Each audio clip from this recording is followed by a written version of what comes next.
Et si quelqu'un qui va entrer va peut-être être un petit peu tourmenté par les énigmes qui sont là. Merci d'avoir répondu à mon invitation. Vous le savez, moi, c'est Mélina Marcoux. On a eu une bonne discussion avec les gens de la Double Tour et puis c'est là qu'on s'est mis à vouloir développer avec eux un jeu d'évasion. Là, je sais pas si vous pouvez m'aider, là. Va bien falloir réussir à l'ouvrir. Ce journal-là, c'est... La Tourmenteuse, qui se passe sur les 3 étages de la Tour Martello 4.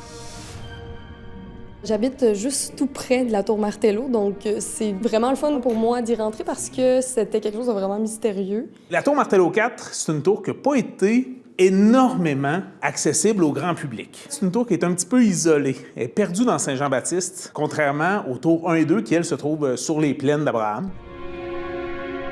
Faites comme chez vous, là. Vous êtes venus pour m'aider, ça fait que... Prenez vos aises, aidez-moi à chercher, peut-être. Avoir cette locomotive-là, qui était le jeu d'évasion, ça nous permettait justement de pouvoir mettre les gens en contact d'une manière différente avec l'histoire. Ça, c'était la matraque de mon père. Hein? Ouais. C'était celle-là qu'il utilisait pour travailler. OK.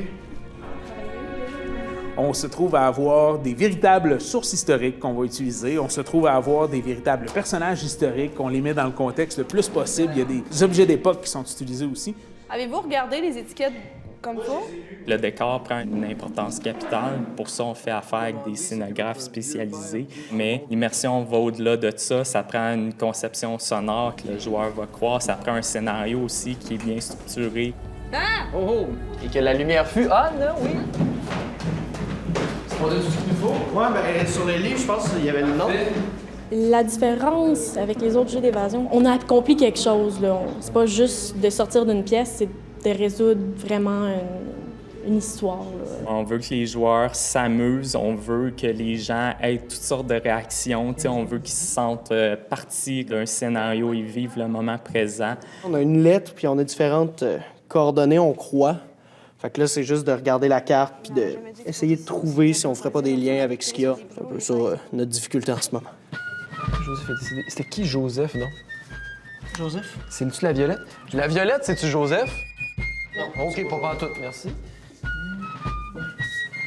Le secret dans un jeu d'évasion, il faut regarder, il faut savoir chercher, il faut garder l'esprit ouvert. On a ça ici. Il n'y a rien qui est caché derrière des connaissances préalables. Si vous avez un historien patenté qui arrive ici à la Tour Martello 4 et dit « Moi, je suis historien, je connais toutes ces périodes-là », ben il n'y a pas d'avantage sur un autre joueur. Ayez vos mathématiques bien aiguisées.